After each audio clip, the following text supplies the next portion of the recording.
Preserve చేసుకుంటూ భక్తిగా నీతిగా ఎలా బ్రతకాలో చెప్పడానికి విశ్వాసులను ఉద్దేశించి రాయబడిన పత్రిక. రెండవది, ఈ పత్రిక ప్రాముఖ్యంగా అప్పుడున్న అబద్ధ బోధలను విడిచిపెట్టి దూరంగా పరిశుద్ధాత్మ దేవుడు అపోస్తుల ద్వారా లేదా క్రీస్తు ద్వారా లేదా పాత నిబంధన లేఖనాల్లో ప్రవక్తల ద్వారా రాయబడిన సంగతుల ప్రకారం వీళ్ళు బ్రతకాలే తప్ప అబద్ధ బోధల్ని అనుసరించి బ్రతకూడదు అనే విషయాన్ని కూడా దీంట్లో జ్ఞాపకం చేస్తూ వస్తాడు. అది మనకు 2వ అధ్యాయంలో కనబడుతుంది. అయితే మూడవదిగా, విశ్వాసులకు ఒక నిరీక్షణ ఉంది. ఇంకో విధంగా చెప్పాలంటే వాళ్ళకి నిశ్చయత ఉంది. ఏంటి నిశ్చయత అంటే, నేను క్రీస్తుని నమ్మిన తర్వాత నాకు నిత్య జీవం ఉంది. క్రీస్తుని నమ్మిన ప్రతి ఒక్కరికి వారు మరణించినను మరలా తిరిగి లెగుస్తారు. అందుకే వాళ్ళకు ఒక నిశ్చయిత ఉంది. అందుకనే ప్రత్యేకంగా విశ్వాసులకి ఈ పత్రిక రాయబడింది అనే విషయాన్ని మనం గమనించాలి. అయితే ఈ పత్రిక విశ్వాసులకి ఎందుకు రాశాడంటే అనే విషయాన్ని యోహాను భక్తుడే చెబుతాడు. అవి మీకు మొదట నేను మీకు జ్ఞాపకం చేస్తాను. నెంబర్ 1, 1వ అధ్యాయము 4వ వచనాన్ని మనం చదువుదాం. 1వ అధ్యాయము 4వ వచనం, మన సంతోషము పరిపూర్ణమౌటకై మేము ఈ సంగతులను వ్రాయుచున్నాము అన్నాడు. ఇక్కడ మీరు చాలా జాగ్రత్తగా ఆలోచిస్తే మన అనే మాట దగ్గర అపోస్తుడైన యోహాను కూడా తనను ఇంక్లూడ్ చేసుకున్నాడు, తనను చేర్చుకున్నాడు. మీ సంతోషం పరిపూర్ణం అవ్వాలి అని అనట్లేదు, కానీ మన సంతోషం పరిపూర్ణం అవ్వాలన్నాడు. ఏంటి ఆ సంతోషం అంటే మనకి పై వచనాల్లో కనబడుతుంది. ఎందుకు మన సంతోషం ఫుల్ అవ్వాలి అని అంటే, మీరు 3వ వచనం చివరిలో రాయబడి ఉంది, మన సహవాసం అయితే తండ్రితో కూడాను ఆయన కుమారుడైన యేసుక్రీస్తుతో కూడా ఉన్నది అని చెప్పాడు. అంటే మన సంతోషం ఎప్పుడు సంపూర్ణం అవుతుందంటే దానికి గల కారణం నీవు సహవాసం చేస్తున్న తండ్రి కుమారుని బట్టి నీ సంతోషం పరిపూర్ణం అవుతుంది. ఆ పై వచనాల్లో చెబుతాడు, ఇదిగో మీరు ఎవరితో సహవాసం అయితే కలిగి ఉన్నారో నేను ఆయన్ని చూశాను, నా చేతులు ఆయన తాకాయి, నేను ఆయన్ని నిదానించి కనుగొన్నాను, ఆయన ఆది నుంచి ఉన్నవాడు అని చెప్పుకొచ్చాడు. ఎందుకు ఆ 1వ అధ్యాయము 1వ వచనంలో ఆది నుండి ఏది ఉండెనో అని ఎందుకు ప్రారంభించాడంటే, మనకి ఇదే మాట యోహాను సువార్తలో కూడా కనబడుతుంది. ఆది యందు వాక్యం ఉండెను, వాక్యము దేవుని యొద్ద ఉండెను, వాక్యము దేవుడై ఉండెను, ఆయన లేకుండా ఏదియో కలగలేదు. ఆది యందు అనే మాటను ఎందుకు ఉపయోగించాడంటే, ఈ యోహాను భక్తుడు ఈ పత్రిక రాస్తున్నప్పుడు సంఘంలో ఒక దుర్బోధ ప్రవేశించింది.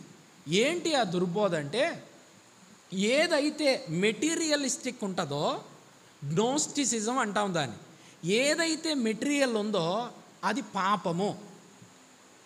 All matter is evil. ఎందుకు ఆ బోధ వచ్చిందంటే, యేసుక్రీస్తు శరీరమును ధరించి వచ్చాడు.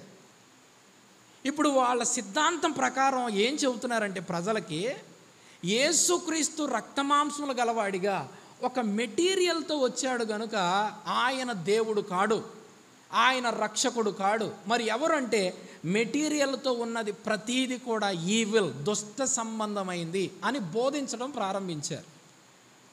కానీ ఇక్కడ చెబుతున్నాడు ఏంటో తెలుసా, లేదురా బాబు, ఆయన శరీరము దాల్చుకుని వచ్చిన తర్వాత దేవుడు కాదాయన.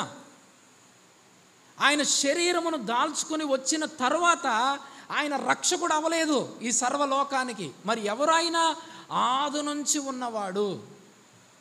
నేను చూశాను ఎప్పుడు ఆయన శరీరము దాల్చుకుని వచ్చినప్పుడు, కానీ అంతకు ముందు నుంచే ఉన్నవాడు ఆయన.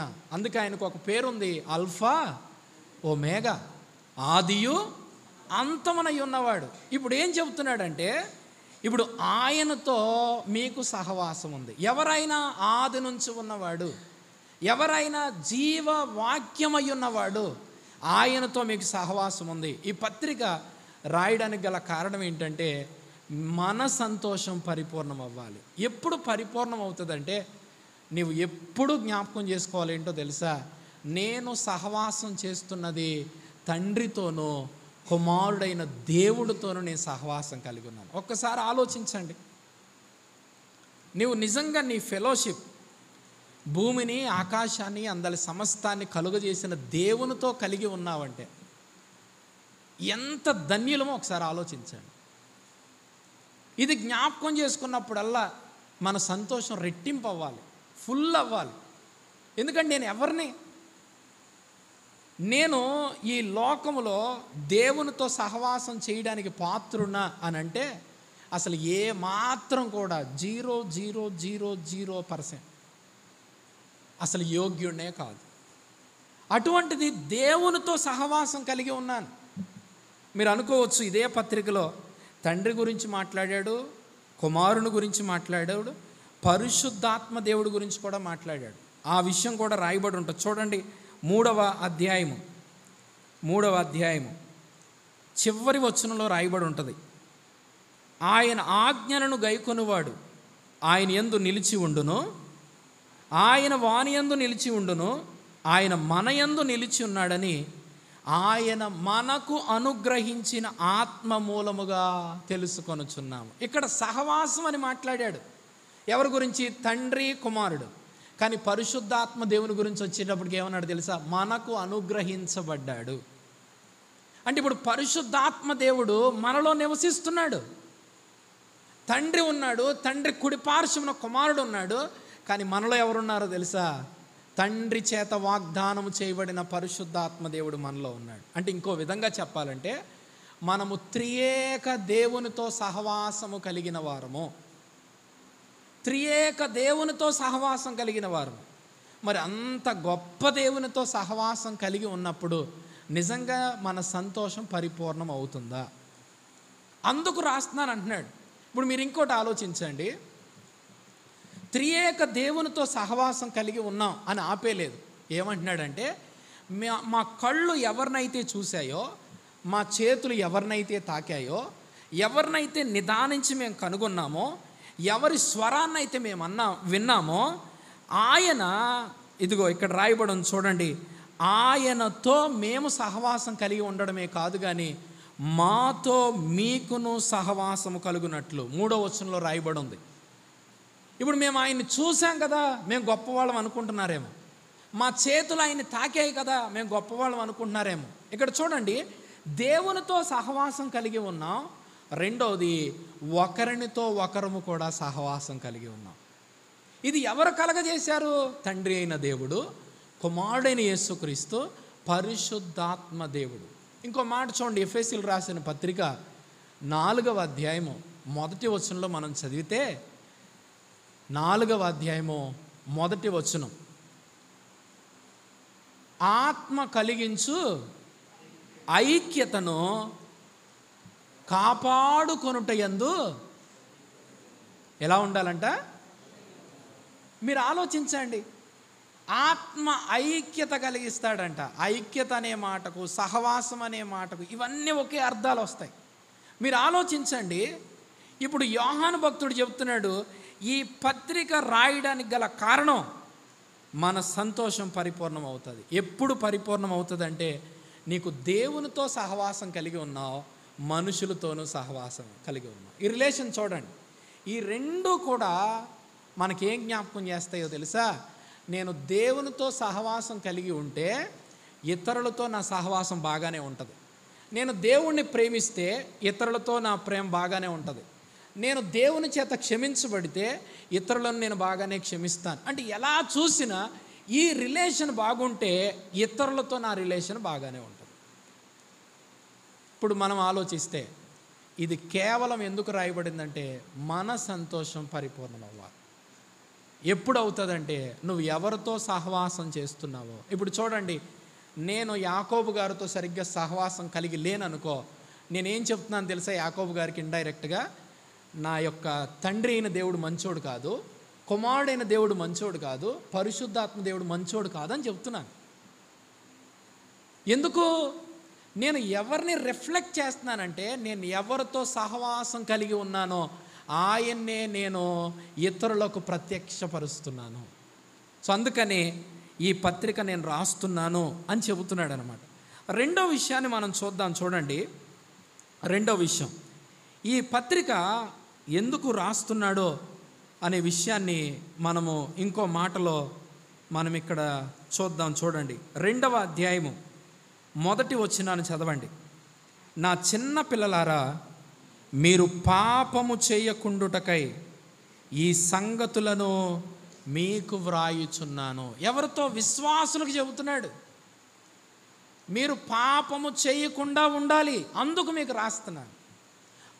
ఇప్పుడు చూడండి, నేను త్రియేక దేవునితో సహవాసం చేస్తే నేను పాపం ఎందుకు చేస్తాను? అసలు పాపంతో నాకేం పొత్తుంది? పాపంతో నాకేం సాంగత్యం ఉంది? ఒకవేళ ఎవడైనా పాపం చేసిన ఎడల, అక్కడే రాయబడి ఉంది చూడండి, ఎవడైనా పాపం చేసిన ఎడల నీతిమంతుడైన యేసుక్రీస్తు అని ఉత్తరవాది తండ్రి యొద్ద మనకున్నాడు. చూడండి, మనకెవరున్నారంట? ఉత్తరవాది ఉన్నాడంట. మీరు ఆలోచిస్తే, తండ్రి అయిన దేవుడు ఉన్నాడు, ఆయన దగ్గర కుమారుడు ఉన్నాడు, నీలో పరిశుద్ధాత్మ దేవుడు ఉన్నాడు. ఇంత ఆయనను కలిగి సహవాసం చేస్తున్న నువ్వు ఒకవేళ పాపం చేస్తే, ఒకవేళ దేవుని ఆజ్ఞను అతిక్రమిస్తే, దేవునికి విరోధంగా నువ్వు జీవిస్తే, ఎక్కడైనా ఏమంటున్నాడు తెలుసా? ఇదిగో, నీ సంతోషం పోకూడదు, అది పరిపూర్ణంగానే ఉండాలి. ఎందుకో తెలుసా? నీకెవరున్నారంటే తండ్రి యొద్ద ఉత్తరవాది అయిన యేసుక్రీస్తు నీకున్నాడు అని తెలియజేస్తున్నాడు. అంటే దాని అర్థం మనం పాపం చేసినా పర్వాలేదు అని బోధిస్తున్నాడా? కాదు. ఎందుకనంటే మనం ఇంకా ముందుకు వెళితే చూడండి, ఆ మాటలు కూడా మనం చూద్దాం.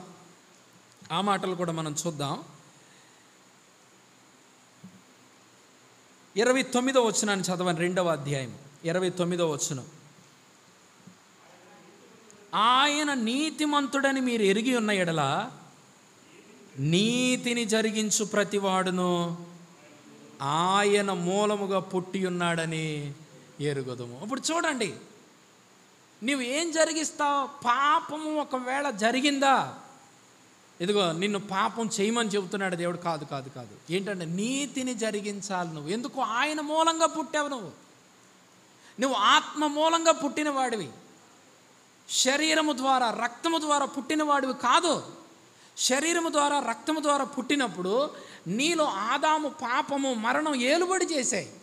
కానీ ఆత్మ ద్వారా నువ్వు పుట్టినప్పుడు క్రీస్తు యొక్క రక్తము నిన్ను కడిగి పవిత్రునిగా చేసి నీతిమంతుడిగా చేసి నిత్య రాజ్యానికి వారసుని చేసింది అనే సత్యాన్ని ఇక్కడ తెలియజేస్తున్నాడు. ఆయన నీతిమంతుడని ఎరిగి ఉన్నావు కదా, నీతిని జరిగించు ప్రతివాడు. నువ్వు నీతిని జరిగించాలి, పాపము చేయడానికి వీలు లేదు. ఇంకా మాటలు చెబుతాడు చూడండి, అవి మీకు జ్ఞాపకం చేస్తాను. చూడండి, ఇంకో మాట ఉంది. 5వ వచనం చదవండి. 3వ అధ్యాయం 6వ వచనం. ఆయన యందు నిలిచి ఉండు వాడు ఎవడను పాపము చెయ్యడు, పాపము చేయువాడెవడను ఆయనను చూడను లేదు, ఎరుగను లేదు. అక్కడేమో ఆయన మూలంగా పుట్టలేదు అన్నాడు, ఇప్పుడేమంటున్నాడో తెలుసా? అస్సలు ఆయనను చూడను లేదు, ఎరుగను లేదు. వాడికి అసలు దేవుడే తెలియదు. ఇప్పుడు మీరు ఆలోచించండి, పాపము చేయకుండుటకై ఈ మాటలు మీతో రాస్తున్నాను అనే గ్రీకు పదానికి అర్థం ఏంటో ఇప్పుడు చెబుతాను. దానికి అర్థం ఏంటంటే, విశ్వాసి పాపము చెయ్యడు అని చెప్పట్లేదు. ఏమని చెప్తున్నాడంటే, పాపములో కొనసాగలేడు అని చెబుతున్నాడు. పాపములోనే జీవించలేడు, పాపములోనే ఆనందించలేడు. మరి ఏం చేస్తాడు? అందుకే వెంటనే ఏం చెప్పాడో తెలుసా? 2వ అధ్యాయంలో, మనకి ఉత్తరవాది తండ్రి యొద్ద ఉన్నాడు. ఎస్, నా వల్ల ఏదన్నా మిస్టేక్ జరిగిందని పరిశుద్ధాత్మ దేవుడు నాకు తెలియజేయగానే నేనేం చేయాలో తెలుసా? నా ఉత్తరవాది వైపు నేను చూడాల్సిందే. ఎందుకు? ఆయన ఏం చేస్తున్నాడు? తండ్రి కుడిపార్శ్వన కూర్చుని ఎల్లప్పుడూ నా కొరకు విజ్ఞాపన చేస్తూనే ఉన్నాడు. ఆయన విజ్ఞాపన చెయ్యకపోతే, నాలో ఉన్న పరిశుద్ధాత్మ దేవుడు ఉచ్చరింప సఖ్యము కాని మూలుగులతో నా కొరకు మొరపెట్టకపోతే, తండ్రి అయిన దేవుని ఉగ్రత ఎప్పుడో నా మీదకి వచ్చేస్తుంది. తండ్రి అయిన దేవుని కోపం నా మీద ఎప్పుడో కుమ్మరించబడేది. కానీ అలా జరగలేదు. దానికి గల కారణం ఏంటో తెలుసా? ఇదిగో, నేను సహవాసం చేసేది ఎవరితోనో తెలుసా? తండ్రితోనూ, కుమారునితోనూ, పరిశుద్ధాత్మ దేవుడితో. అంటే ఒక విశ్వాసి ఏదైనా తప్పు దొర్లదా అతని వల్ల అంటే దొర్లుతుంది, కానీ ఆ పాపాన్ని కొనసాగించలేడు. ఒక వ్యక్తి ఈరోజు ఒక అబద్ధం ఆడాడు అనుకోండి, మరలా అదే అబద్ధం రేపు ఆడుతున్నాడు అనుకో, ఎల్లుండో ఆడుతున్నాడు అనుకో, అలాగే అబద్ధాలు ఆడుతున్నాడు అనుకో, మనం గుర్తుంచుకోవాలి ఏంటో తెలుసా? వారి ఫలమే వారు ఎవరో తెలియజేస్తుంది. ఇప్పుడు అతను క్రైస్తవుడా అంటే దేవుని మూలంగా పుట్టినవాడు కాడు, దేవుణ్ణి ఎరగనూ లేడు, దేవుణ్ణి చూడలేడు. ఎందుకనంటే ఆ పాపములోనే కొనసాగుతున్నాడు. మరి ఎక్కడ కొనసాగట్లా? దేవుని యొక్క ఫెలోషిప్లో, సహవాసంలో కొనసాగట్లేదు. ఆయనతో సహవాసం చేస్తే, గుర్తుంచుకోండి, ఎవరితో సహవాసం చేస్తే వారులాగా మనం తయారవుతామంట. ఎవరితో సహవాసం చేస్తే ఆయనలాగా తయారవుతాం. అందుకే ఏమంటాడు తెలిసి ఇదే పత్రికలో 2వ అధ్యాయము 6వ వచనాన్ని చదవండి. 2వ అధ్యాయం 6వ వచనం. ఆయన యందు నిలిచి ఉన్నవాడినని చెప్పుకొనువాడు ఆయన ఎలాగూ నడుచుకొనెనో అలాగే తానును నడుచుకొన బద్ధుడై ఉన్నాడు. మనము ఆయన యందు ఉన్నామని దీని వలన తెలుసుకొనుచున్నాము. చూడండి, నీకే తెలుస్తుందంట. నువ్వు అసలు ఆయనతో సహవాసం చేస్తున్నావా లేదా? నువ్వు ఆయన యందు ఉన్నావా లేదా? ఆయన వాక్య ప్రకారం నడుస్తున్నావా లేదా? నీకే తెలుస్తుందంట. ఎలా తెలుస్తుందో తెలుసా? ఆయన ఎలాగు నడుచుకొనెనో అలాగే తానును నడుచుకొన బద్ధుడై ఉంటాడంట. బద్ధుడు అనే మాటకి ఇంకో విధంగా చెప్పాలంటే, అలా నడవడానికి బందీ అయిపోతాడు. ఇంకో విధంగా చెప్పాలంటే, ఇంకా అతనికి వేరే ఆలోచన ఉండదు. నేను ఆయనలాగానే బ్రతకాలి, ఆయనలాగానే జీవించాలి, ఆయనలాగానే నేను నడవాలి, ఆయనలాగానే నా ప్రవర్తన ఉండాలి, ఆయనలాగానే నా చూపు ఉండాలి. సో అనే సత్యాన్ని ఇక్కడ మనకి తెలియజేస్తున్నాడు. ఇది 2వ విషయం. పాపము చేయకుండుటకై ఈ విషయాలు రాస్తున్నానని చెప్పాడు. 3వది కూడా మీకు జ్ఞాపకం చేస్తాను. 3వది 3 విధాలుగా చెప్పాడు. ఎలా చెప్పాడంటే చూడండి, 2వ అధ్యాయము 12, 13, 14 వచనాల్లో ఒక్కొక్కరి గురించి 2 సార్లు చెప్పాడు. ఒకే విషయాన్ని 3 విషయాలుగా చెప్పాడు. ఆ 3 విషయాలను కూడా ఒక్కొక్కటి రెండుగా చెప్పాడు. ఎలా అంటే, చిన్నపిల్లలారా అన్నాడు, అది 2 సార్లు చెప్పాడు. తండ్రులారా అన్నాడు, అది 2 సార్లు చెప్పాడు. యవనస్తులారా అన్నాడు, అది 2 సార్లు చెప్పాడు. అక్కడ కూడా మీరు చాలా జాగ్రత్తగా ఆలోచిస్తే మీకు వ్రాయిచున్నాను అని చెప్పాడు. ఇప్పుడు చాలామంది ఏమనుకుంటారంటే, చిన్నపిల్లలారా అని చూడగానే సండే స్కూల్ పిల్లలకి వాక్యమేమో అనుకుంటారు. యవనస్తులారా అని చూడగానే యవనస్తులు బలవంతులు, దుష్టుని జయించారు అనగానే యవనస్తులను చూస్తారు. కాదు. యోహాను భక్తుడు విశ్వాస జీవితంలో, ఆధ్యాత్మిక జీవితంలో వారి యొక్క పరిపూర్ణత గురించి మాట్లాడుతున్నాడు. ఇంకో విధంగా చెప్పాలంటే, చిన్న పిల్లలు అని ఎవరిని పిలిచాడంటే, యేసుక్రీస్తుని విశ్వసించి వారి పాపములు క్షమించబడి రక్షించబడిన తొల్లిటి విశ్వాసులు ఉన్నారు చూసారా, నూతన విశ్వాసులు, వారిని చిన్నపిల్లలారా అని పిలిచాడు. యవనస్తులు అని ఎవరిని పిలిచాడో తెలుసా? వారి పాపములు క్షమించబడి దేవుని కొరకు బ్రతుకుతున్నప్పుడు వారికి ఎదురయ్యే పోరాటాల్లో దుష్టుని యొక్క బాణాలను ఎదుర్కొంటూ ఈ యొక్క విశ్వాస రంగంలో ముందుకు వెళుతున్నారే, సాతాను క్రియలు జయిస్తున్నారే. అంటే ఇంకో విధంగా చెప్పాలంటే 30 దంతులు, 60 దంతులు, 100 అంతులు. తండ్రులని ఎవరిని పిలిచాడో తెలుసా? సీనియర్ విశ్వాసులను పిలిచాడు. అంటే ఆత్మీయ జీవితంలో సీనియర్ అంటే ఏజ్ కాదు, సీనియారిటీ అనేది ఏజ్తో రాదు. మరి దేని గురించి మాట్లాడుతున్నాడు? రక్షించబడిన నాటి నుంచి వారి యొక్క దేవునితో ఉండే సహవాసం యొక్క అనుభవం గురించి మాట్లాడుతున్నాడు. ఆత్మీయ అనుభవం అని చెప్పొచ్చు. మీరు చాలా జాగ్రత్తగా ఆలోచించండి. అక్కడ ఏ విధంగా చెప్పాడు చూడండి. చిన్నపిల్లలారా, ఆయన నామమును బట్టి మీ పాపాలు క్షమించబడ్డాయి అన్నాడు. అంటే వీళ్ళు ఏం చేశారు? క్రీస్తు నామమునందు విశ్వాసం ఉంచి రక్షించబడ్డారు. వారి పాపములు క్షమించబడ్డాయి, అందుకు మీకు రాస్తున్నాను అన్నాడు. రెండవది ఏమన్నాడో తెలుసా? చూడండి, తండ్రులారా, మీరు ఆది నుండి ఉన్నవాన్ని ఎరిగి ఉన్నారు కనుక మీకు రాస్తున్నాను. ఆది నుంచి అని ఎందుకు ఆ మాట వాడాడంటే, ఒరే బాబు, మీరు రక్షించబడి చానాలయ్యింది. ఎవరు తెలుసు మీకు? ఆది నుంచి ఉన్న దేవుడు మీకు తెలుసు, అందుకు మీకు రాస్తున్నాను. ఇంకా యవనస్తుల గురించి అంటాడు, యవనస్తులారా, మీరు బలవంతులు, దుష్టుణ్ణి జయించారు అని రాస్తున్నాడు. యవనస్తులారా, మీరు దుష్టుని జయించి ఉన్నారు గనుక మీకు వ్రాయిచున్నాను. చిన్నపిల్లలారా, మీరు తండ్రిని ఎరిగి ఉన్నారు గనుక మీకు వ్రాయిచున్నాను. చూడండి, పాపములు క్షమించబడ్డాయి అన్నప్పుడేమో ఆయన నామము అని వాడాడు. ఎవరు ఆ నామం అంటే యేసుక్రీస్తు. మరలా అన్నాడు, మీకు క్రీస్తు మాత్రమే కాదు తెలుసు, మీకు ఎవరు తెలుసు? రెండోది చెప్తున్నాడు, తండ్రి కూడా మీకు తెలుసు అంటున్నాడు. ఇప్పుడు తండ్రుల గురించి రాస్తున్నప్పుడు ఏమన్నాడో తెలుసా? మీకు ఆది నుంచి ఉన్నవాడు మీకు తెలుసు అని చెప్పాడు. అయితే ఇక్కడ కూడా అదే వాడాడు. చూడండి 14 వచనం, మీరు ఆది నుండి ఉన్నవాన్ని ఎరిగి ఉన్నారు అన్నాడు. యవనస్తులారా అన్నప్పుడు అక్కడ దుష్టుని జయించి ఉన్నారు అని చెప్పాడు. కిందకు వచ్చేటప్పటికి ఏమన్నాడు తెలుసా? యవనస్తులారా, మీరు బలవంతులు, దేవుని వాక్యము మీ యందు నిలుచుచున్నది. అంటే మీరు తప్పిపోవట్లేదు. రక్షించబడిన వారు చిన్నపిల్లలు, ఇదిగో ఆత్మీయ అనుభవంలో ఎదుగుతున్న వారు యవనస్తులు, ఇదిగో ఆత్మీయ అనుభవంలో పరిపక్వతకు వచ్చిన వాళ్ళు ఎవరో తెలుసా? తండ్రులు అని పిలిచాడు. అందుకనే ఆత్మీయంగా పెద్ద వయసు కలిగిన వారు ఆత్మీయ జీవితంలో మనము ఆత్మీయులుగా వారిని తండ్రులు అని పిలవడం తప్పు కాదు. ఎందుకంటే వారు ఆత్మీయ జీవితంలో ఎదిగిన వారు, అనుభవం కలిగిన వారు, భక్తిలో అనుభవం కలిగిన వారు. మీరు ఆలోచించండి. ఇలా చాలా విషయాలు నేను చెప్పొచ్చు, కానీ సమయం అవుతుంది. అయితే చూడండి, ఒక్క విషయాన్ని మీకు జ్ఞాపకం చేస్తాను. ఇలా సహవాసం కలిగి ఉన్న మనకి 2 వ్యతిరేకమైన బాణాలు ఎదురవుతాయి. ఆయనతో సహవాసం చేస్తున్నాం, ఈ సహవాసాన్ని పాడు చేసే 2 ఆయుధాలు చెప్పాడు. ఆ ఆయుధాలు ఏంటో మీకు చెప్తాను చూడండి. నెంబర్ 1, లోకము గురించి చెప్పాడు. లోకమునైనను లోకములో ఉన్నవాటినైనను ప్రేమించొద్దు అని చెప్పాడు. లోకం, ఈ లోకంలో ఏముందంట? శరీరాశ, నేత్రాశ, జీవపు డమ్ము ఉంది.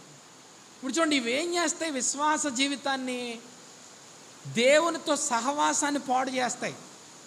రెండవది, మనం ఇతరులతో కలిసి ఉన్న సహవాసాన్ని కూడా పాడు చేస్తాయి. ఈ లోకం చేసే పని అది. కానీ దేవుడు ఏం చేశాడో తెలుసా? ఈ లోక సంబంధమైన వాటన్నిటి నుండి దేవుడును మనల్ని విడిపించాడు, మనల్ని రక్షించాడు. అందుకే అంటాడు యేసయ్య, మీరు లోకంలో ఉన్నారే కానీ మీరు లోక సంబంధులు కారు. మన లోక సంబంధులం కాదు. మరి లోకంలో ఏముంది? శరీరాశ, నేత్రాశ, జీవపుడము. మీరు లోక సంబంధులు కారు. అందుకని లోకాధికారి అయిన సాతానుడు చెప్పినట్టుగా మీరు వినరు. మొట్టమొదటిగా లోకం అనే ఆయుధం ఏం చేస్తుంది తెలుసా? దేవునితోనూ మనుషులతోనూ ఉన్న సహవాసాన్ని పాడు చేస్తుంది. అందుకే ఎప్పుడు మనము ఆ విషయంలో జాగ్రత్త కలిగి ఉండాలి. మనకు తెలియకుండానే లోకము యొక్క ఆశలు మన మీద దాడి చేస్తూనే ఉంటాయి. ఏదో ఒక విధంగా శరీరాశ, శరీరానికి ఎన్నో ఆశలు ఉంటాయి. ఎంత ప్రార్థన చేస్తున్నా, ఎంత భక్తి చేస్తున్నా, ఎంత దేవునిలో ఎదుగుదామన్నా ఈ శరీరం ఎప్పుడు ఏం చేస్తా తెలుసా? గలతీ పత్రికలో రాయబడి ఉంటుంది, మీరు చూడగలిగితే 5వ అధ్యాయంలో రాయబడి ఉంటుంది, శరీరానికి ఆత్మ కంట ఎప్పుడు పోరాటమే జరిగిద్దంట, ఎప్పుడు యుద్ధమే జరిగిద్దంట. చూడండి, ఆ మాట కూడా మీకు జ్ఞాపకం చేస్తాను. గలతీలు రాసిన పత్రిక 5వ అధ్యాయం 16వ వచనం, నేను చెప్పున్నదేమనగా ఆత్మానుసారముగా నడుచుకొనుడి, అప్పుడు మీరు శరీరేచ్ఛను నెరవేర్చరు. శరీరము ఆత్మకును, ఆత్మ శరీరమునకును విరోధముగా అపేక్షించును. ఇవి ఒకదానికొకటి వ్యతిరేకముగా ఉన్నవి గనుక మీరేవి చేయ నిశ్చయించుదురో వాటిని చేయకుందురు. ఈ రెండు విరోధముగానే ఉంటాయి. ఈ రెండు వ్యతిరేకంగానే విరోధముగా అపేక్షించుకుంటాయి. ఈ రెండిటికి పడదు ఎప్పుడు. శరీరమునకును మనలో నివసిస్తున్న పరిశుద్ధాత్మ దేవుడికి ఎప్పటికీ పడదు. శరీరానికి ఇంకా ఆశలు ఉంటాయి. దీని మీద ఏం చేస్తా తెలుసా? లోకము దాడి చేస్తూ ఉంటుంది. నేత్రాశ, చూసిన దాన్ని బట్టి, మన నేత్రానికి చూసిన కనబడే ప్రతిదాన్ని. అందుకే పౌలు గారు అంటాడు, మేము విశ్వాసమును బట్టి నడుచుకొనుచున్నామే కానీ వెలిచూపును బట్టి మేము నడుచుకోవట్లేదు. కనబడే దాన్ని బట్టి భక్తి చేస్తే, కనబడుతున్న దాన్ని బట్టి నేను ఆత్మీయుడిని అనుకుంటే అది ఎప్పటికీ సత్యము కాదు. ఎందుకనంటే విశ్వాసం అనేది నిరీక్షింపబడి వాటి యొక్క నిజస్వరూపము అదృశ్యమైనవి ఉన్నవనుటకు రుజువై ఉన్నది. దేవుని విషయాలు ఎప్పుడూ అదృశ్యమైనవే, దృశ్యమైనవి కావు. దృశ్యమైన దాన్ని బట్టి మనము తీర్పు తీరిస్తే ఖచ్చితంగా ఏమవుతామో తెలుసా? మనం ఫెయిల్ అవుతాం. చాలామంది చాలా భక్తిగా ఉండొచ్చు, వాడు ఒకవేళ మనతో కలిసి పాట పాడలేడేమో, కానీ చాలా భక్తిగా ఉంటాడు. కానీ ఇప్పుడు వాడికి పాట రాదు కనుక వాడు అసలు క్రైస్తవుడే కాదు అనకూడదు. అలా అన్నామంటే మనం ఏం చేస్తున్నామో తెలుసా? వెలి చూపును బట్టి మాట్లాడుతున్నాం. అంటే వెలి అనగా బయట కనబడేవి, కళ్ళకు కనబడేవి. శరీరాశ, నేత్ర, జీవడము అంటే మనందరికీ తెలుసు. ప్రైడ్ ఆఫ్ లైఫ్ అని ఉంటుంది ఇంగ్లీష్లో. అనగా డంబము, గర్వము. నాశనానికి ముందేమి నడుస్తుంది చెప్పండి? గర్వం నడుస్తుంది. దేన్ని బట్టయినా నేను గర్వించానా? వాక్యం నేను మంచిగా చెప్పగలను అని ఏమన్నా కాళ్ళు ఎగరేశానా? లేకపోతే నేనే పాడగలను, నేనే చేయగలను, నేను లేకపోతే ఏమీ లేదు అని అనుకున్నానా? చూడండి, అందుకే చెప్తున్నాడు, ఒరే బాబు నువ్వు ఎవరితో సహవాసం కలిగి ఉన్నావు? నాకు గుర్తుకు రావాలి ఏంటో తెలుసా? ఆయన ఏం చేశాడో తెలుసా? ఇదిగో మనుషుని పోలికగా పుట్టాడు, దాసుని స్వరూపాన్ని ధరించాడు, తన్ను తాను రిక్తునిగా చేసుకున్నాడు. అరే ఆయనే అంత తగ్గించుకున్నప్పుడు అక్కడ అంటాడు, సిలువ మరణము నొందునంతగా విధేయత చూపిన వాడై. ఫిలిప్పీలు రాసిన పత్రిక 2వ అధ్యాయం 6, 7, 8 వచనాల్లో ఉన్న మాటలు. కానీ ఏమయ్యాడో తెలుసా? అన్ని నామముల కన్నా పైనామము గలవాడిగా హెచ్చించబడ్డాడంట. అన్ని నామముల కన్నా పైనామం గలవాడిగా. కానీ ఎవరైనా తన్ను తాను తగ్గించుకొని వచ్చినవాడు, దాసుని స్వరూపాన్ని ధరించినవాడు. అందుకే చెప్తున్నాడు, ఇదిగో జీవపు డంబం. ఇవన్నీ ఎక్కడున్నాయి? లోకంలో ఉన్నాయి. ఇది మొదటిది. రెండవది ఏంటో తెలుసా? మన సహవాసాన్ని పాడు చేయడానికి మన మీద దాడి చేసే శత్రువు ఎవరంటే అబద్ధ బోధలు. అబద్ధ బోధలు కూడా ఏం చేస్తాయి తెలుసా? మన సహవాసాన్ని పాడు చేస్తాయి. అందుకే 2వ అధ్యాయము 18వ వచనం నుంచి మీరు చూడగలిగితే, చిన్నపిల్లలారా ఇది కడవరి గడియ, క్రీస్తు విరోధి వచ్చునని వింటిరి కదా, ఇప్పుడు అనేకులైన క్రీస్తు విరోధులు బయలుదేరి ఉన్నారు. ఇది కడవరి గడియ అని దీని చేత తెలుసుకొనుచున్నాము. వారు మనలో నుండి బయలు వెళ్ళిరే కానీ వారు మన సంబంధులు కారు. వారు మన సంబంధులైతే మనతో కూడా నిలిచి ఉందరు. అయితే వారందరూ మన సంబంధులు కారని ప్రత్యక్షపరచబడినట్లు వారు బయలు వెళ్ళిరి. అయితే మీరు పరిశుద్ధిని వలన అభిషేకం పొందిన వారు గనుక సమస్తమును ఎరుగుదురు అని చెబుతున్నాడు. కానీ ఈరోజు చాలా బాధాకరమైన విషయం ఏంటో తెలుసా? దూరపు కొండలు నునుపుగా ఉంటాయంట. మనకు దగ్గరగా కనబడుతున్న మన పాస్టర్ గారు ఎంత వాక్యం చెప్పినా మనకు నచ్చదో. దూరంగా ఉండి చాలా చాలా కళ్ళబొల్లు కబుర్లు, లేకపోతే దాన్ని ఏమంటారంటే ఇంగ్లీష్లో షుగర్ కోటింగ్ వర్డ్స్ అనమాట. చాలా తేనె రాసిన మాటలు, లేకపోతే మసిపూసి మారేడుగా చేసే మాటలు, ఇవి మనకు నచ్చుతాయి. అందుకే ఏం చేస్తామంటే మన పాస్టర్ కన్నా ఇంకోళ్ళు ఎవరో బాగా బోధిస్తున్నారు, కానీ మీకు వాళ్ళ వ్యక్తిగత జీవితం తెలుసా? వారికి వచ్చే సొమ్మును వాళ్ళు ఏం చేస్తున్నారో మీకు తెలుసా? వాళ్ళ పరిచర్య విధానాలు మీకు తెలుసా? వాళ్ళ యొక్క సీక్రెట్ లైఫ్ మీకు తెలుసా? వాళ్ళని ఎప్పుడైనా చూసారా?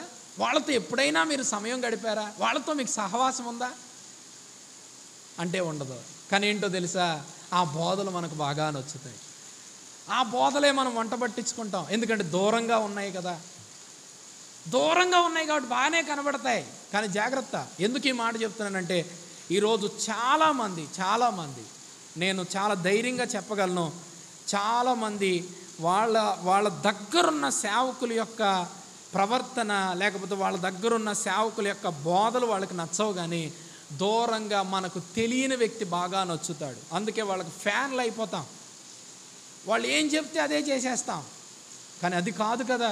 కానీ ఇక్కడ చెబుతున్నాడు, ఇదిగో చాలామంది క్రీస్తు విరోధులు ఉన్నారు, వాళ్ళంట మనకు తెలుసు అంట. కానీ నేను అడుగుతున్నాను, మీకు ఇప్పుడు ఉన్న పాస్టర్స్లో సేవ చేస్తున్న వాళ్ళు, వాక్యం చెప్తున్న వాళ్ళు, ఫలానా వ్యక్తి అబద్ధ బోధకుడు అని మీలో ఎవరికైనా తెలుసా? ఎస్, ఈయన అబద్ధం బోధిస్తున్నాడు, ఎస్ ఈయన అబద్ధం బోధిస్తున్నాడు, ఎస్ ఈయన నిజంగా అబద్ధం బోధిస్తున్నాడు అని ఎప్పుడైనా మీరు చూసారా? మీరు ఎప్పుడైనా కనుగొనగలిగారా? ఎందుకంటే నేను అనట్లేదు ఆ మాట. ఇక్కడ పరిశుద్ధాత్మ దేవుడే రాయిస్తున్న మాట ఏంటో తెలుసా? మీరు పరిశుద్ధుని వలన అభిషేకము పొందినవారు. ఇది పాస్టర్స్ గురించి రాయట్లేదు. మీరు అని అన్నాడంటే విశ్వాసులకే చెబుతున్నాడని చెప్పాను ఈ పత్రిక. విశ్వాసులంట పరిశుద్ధుని వలన అభిషేకం పొందారనుక గనుక సమస్తమును ఎరుగుదురు అని రాయబడింది. కానీ ఈరోజు ఏంటో తెలుసా? ఏమీ తెలియదు. ఏ చెప్పినా మనం నమ్మేస్తాం. అందుకే పౌలు గారు ఎఫెసీ సంఘంతో అంటాడు, గాలికి చెదరగొట్టినట్టుగా మనము చెదరగొట్టబడకూడదంట. ఎలా పడితే అటు వెళ్ళిపోకూడదంట. మనం ఏం చేయాలి? మనం ఏ వాక్యమునైతే నమ్మామో, ఏది అపోస్తుల యొక్క పునాదని నమ్మామో, ఏది సత్యమని ఇప్పటి వరకు మనకు బోధించబడిందో దాని నుంచి ఎప్పటికీ మనము త్రోసివేయబడకూడదు, దొర్లిపోకూడదు. మనకు నచ్చినా నచ్చకపోయినా సత్యాన్ని మనం సత్యముగా అంగీకరించాలి, దాన్ని పాటించాలి, దాని ప్రకారమే మనం జీవించాలి. అబద్ధ బోధలు మరి ఈరోజు నిజంగా ఎంతమందికి తెలుసు ఇది అబద్ధ బోధ, ఇది అబద్ధ బోధ? ఏమంటామో తెలుసా? అన్న అక్కడికి ఎంతమంది వస్తారో తెలుసా అన్న, వాళ్ళ చర్చ్ మన చర్చ్ ఏం సరిపోద్దన్నా బాబు, వాళ్ళు చేసే ప్రోగ్రామ్స్ ఎంత బాగుంటాయి అన్న. మీకు అర్థమైందా? అది చాలా తప్పు. ఇక్కడ జరుగుతున్న సేవ మంచిదా కాదా అని అంట నీకే తెలుసంట. ఎప్పుడో తెలుసా? నీవు ఆయనతో సహవాసం కలిగి ఉంటే. రెండవది, వ్రాయబడిన లేఖనాల్ని పరిశుద్ధాత్ముని చేత నీవు ప్రతిదినము బోధించబడుతూ ఉంటే, లేఖనాల్ని నేర్చుకుంటే నువ్వే ఏం చేస్తావో తెలుసా? బెరయా సంఘము వలె నీవు అది సత్యమైనదా అబద్ధమైనదా అని పరిశోధించేవాడుగా ఉంటే నీకే తెలుస్తుంది. ఏంటో తెలుసా?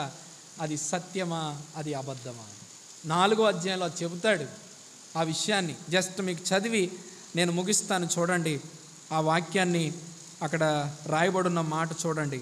6వ వచనంలో రాయబడింది, మనము దేవుని సంబంధులము, దేవుని ఎరిగిన వాడు మన మాట వినును, దేవుని సంబంధి కానివాడు మన మాట వినడు. ఇందువలన మనము సత్య స్వరూపమైన ఆత్మ ఏదో, భ్రమపరచు ఆత్మ ఏదో తెలుసుకొనుచున్నాము. తెలుసుకోగలుగుతాము అనట్లేదు, తెలుసుకుంటాములే అనట్లేదు. ఏమన్నాడో తెలుసా? తెలుసుకొనుచున్నాము. మనకు తెలుసు అది ఏ ఆత్మ మనకు తెలుసంట. సత్య సంబంధమైన ఆత్మ, భ్రమపరచు ఆత్మ. ఈరోజు భ్రమ చాలా చోట్ల భ్రమే ఉంటుంది. నిజంగా మేము స్తుతిస్తాం దేవుణ్ణి. ఎప్పుడు ఇక్కడ మేము సత్యాన్ని నేర్చుకున్నాం, సత్యాన్ని మేము ఈరోజు వెళ్ళి ప్రకటించగలుగుతున్నాం. అటువంటి పునాది మాకు ఇక్కడ పడింది. అందుకు ఎప్పుడూ దేవుణ్ణి స్తుతిస్తాం. ఒక్కసారి ఆలోచించండి, ఈ పత్రిక అంతా విశ్వాసులకు రాయబడింది. చాలా విషయాలు రాయబడి ఉన్నాయి, కానీ మీకు కొన్ని విషయాలే జ్ఞాపకం చేశాను. మన సంతోషం పరిపూర్ణం అవుతుంది ఎప్పుడో తెలుసా? నేను త్రియేక దేవునితో సహవాసం కలిగి ఉన్నానని ప్రతి నిత్యం నువ్వు జ్ఞాపకం చేసుకున్నప్పుడు. అంతేకాదు, నేను పాపము చేయకుండుటకై ఈ పత్రిక రాయబడింది. మన రోజువారి జీవితంలో ఏదొక విషయంలో లేఖనాలకు వ్యతిరేకంగా మనం జీవిస్తాము, అది తెలుసు మనకి. ఏదో ఒక విషయంలో, ఆలోచనలోనో, తలంపుల్లోనో, చూపులోనో, లేకపోతే మాటలోనో, ఏదో ఒక విషయంలో దేవుని ఆజ్ఞను అతిక్రమిస్తాం. కానీ ఇక్కడ చెబుతున్నాడు, నీవు దానిలోనే కొనసాగలేవు అని చెబుతున్నాడు. అలా కొనసాగుతున్నావా? ఇదిగో అయితే నువ్వు ఆయన ఎవరో నీకు తెలియదు, నువ్వు ఆయన యందు నువ్వు లేవు అనే సత్యాన్ని తెలియజేస్తున్నాడు.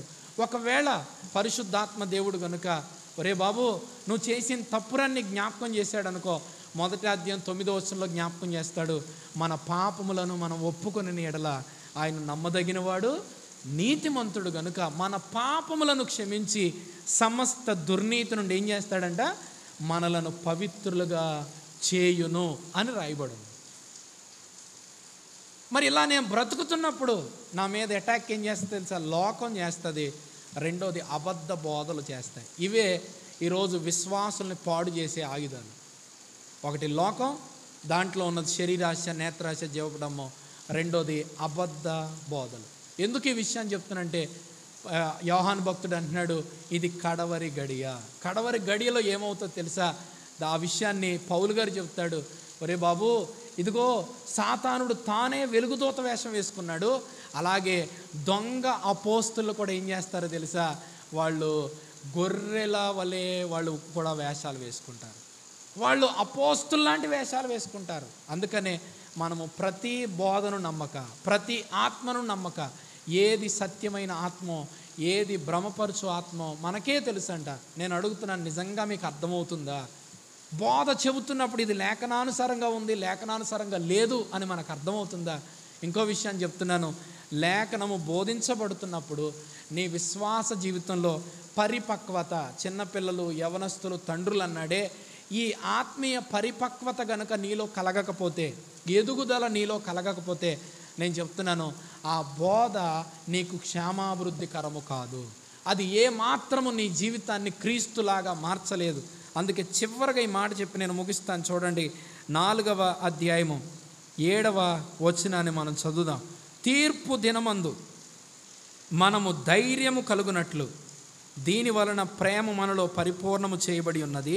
ఏలయనగా ఆయన ఎట్టివాడై ఉన్నాడో మనము కూడా ఈ లోకములో అట్టివారమై ఉన్నాము. చూడండి, అట్టివారమై ఉండాలి అనలేదు. ఆయన ఎట్టివాడై ఉన్నాడో మనము అట్టివారమై ఉన్నాము డిక్లేర్ చేసాడు, అంతే. అలా ఉన్నాము. మరి నిజంగా అలా ఉన్నామా? ఆయన ఎట్టివాడై ఉన్నాడు. ఆయన ఏమాత్రం లోకానుసారంగా నడవలేదు. ఆయన ఏమాత్రం పరిసయ్యులు, శాస్త్రులు, సద్దుకైలు బోధిస్తున్న పులిసిన పిండిని ఏమాత్రం అనుసరించలేదు ఆయన. మరి ఈరోజు మనము ఆయన ఎట్టివాడై ఉన్నాడో మనము కూడా అట్టివారమై ఉన్నామా?